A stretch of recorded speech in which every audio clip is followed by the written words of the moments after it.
80% মানুহে ইয়াত নেমু মানে বাগানক লৈ স্বাৱলম্বী হৈছে। কিমান দিনৰ পৰা কৰি আছে? সুদীৰ্ঘ 15 বছৰ মানৰ পৰা ইয়াত কৰি আছে। প্ৰতি ঘৰ মানুহেই প্ৰায় নেমু খেতি আছে। কাৰোবাৰ ধৰক এবিঘাৰ পৰা 15-20 বিঘালৈকে নেমু খেতি আছে বা তাতোতকৈও বেছি আছে। ইয়াত আমাৰ গাঁওখনত মানে নেমুক লৈ বহু লোক স্বাৱলম্বিত হৈছে। বছৰেকত কেনেকুৱা ধৰণৰ লাভৱান হয়? বছৰেকত ধৰক প্ৰতি বিঘাত ধৰক 50,000ৰ পৰা অধিক পায় প্ৰতি বিঘাত। গতিকে ধৰক যাৰ 5 বিঘা 10 বিঘা আছে তেওঁলোকে বছৰেকত 5 লাখ 6 লাখৰ পৰা ওপৰত টকা পায়। কলৈ যায় নেমুবোৰ?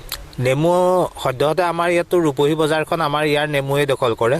লংকা বজাৰ যায়, লংকালৈ যায়, গুৱাহাটী যায়, যোৰহাট আদি কৰি এইখিনিলৈ গৈ আছে।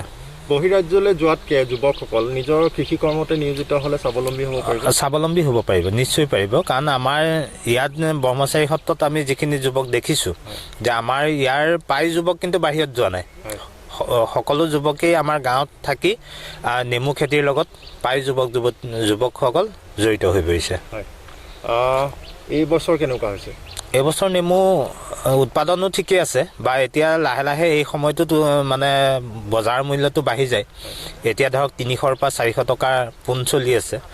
গতিকে তেনেকৈ আমাৰ ইয়াৰ যিসমূহ নেমু ইতিমধ্যে বেপাৰী আহিছে ধৰক লৈ গৈ আছে, তেনেকুৱা হৈছে। 300 টকাকৈ দিছে পোন বৰ্তমান 300, 350, ভাল নেমু হ'লে 400লৈকে দাম উঠিছে। লকডাউনে প্ৰভাৱিত কৰিছিলে?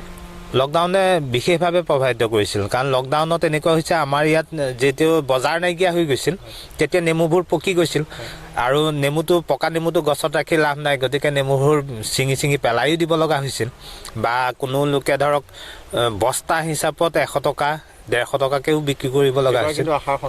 এবাৰ আশাৰ সঞ্চাৰ হৈছে। যদি মানে ক'ভিডৰ প্ৰভাৱ নাহে বা লকডাউন কেতিয়া নহয় তেতিয়াহ'লে নিশ্চয় মানুহখিনি স্বাৱলম্বী হ'ব পাৰিব।